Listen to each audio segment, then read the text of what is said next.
And action. Excellent. Okay, so what we're looking at is the entire ventral body cavity here. And the division between the upper part of that cavity and the lower part is this great big dome of muscle right here called the diaphragm. I've got my right hand on lungs. And if you pull up the diaphragm, there's the liver. It's really like there's a gallbladder peeking out at you there. So this is the diaphragm.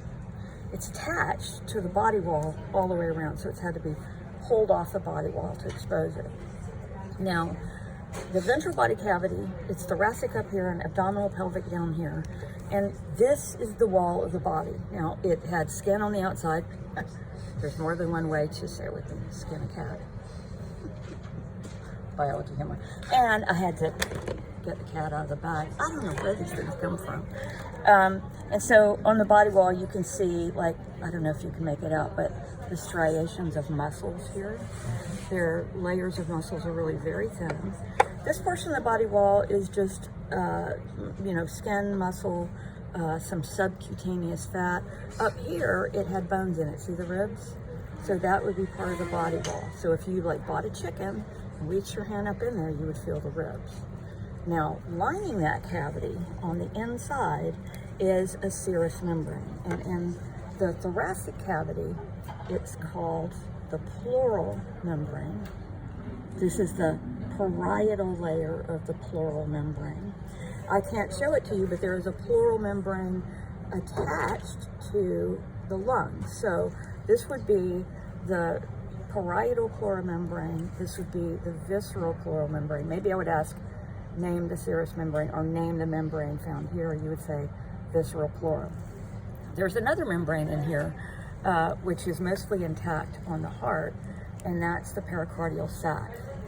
Heart has a lot of fat on it, but they've kind of torn part of it away here. But that, whoa, it's disintegrating. That's the pericardial sac. So it has a visceral pericardium, and then the parietal pericardium is only attached to the sternum and the diaphragm.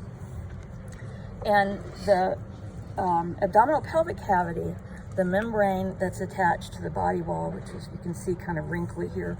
Here it is right here. This is the parietal peritoneum. And then the visceral peritoneum covers most everything in here.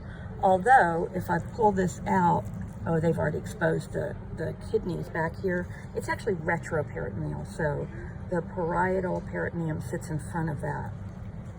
And the coolest thing in all the sections is that, okay, it's all knotted up here.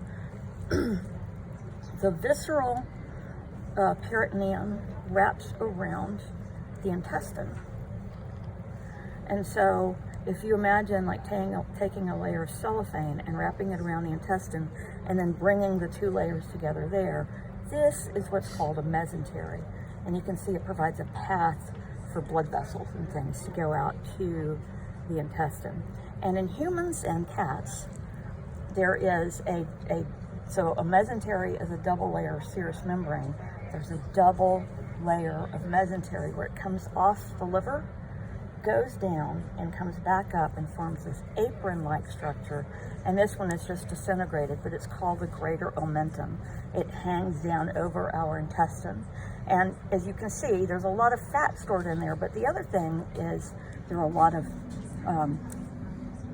white blood cells in there, so it's very important for immunity too.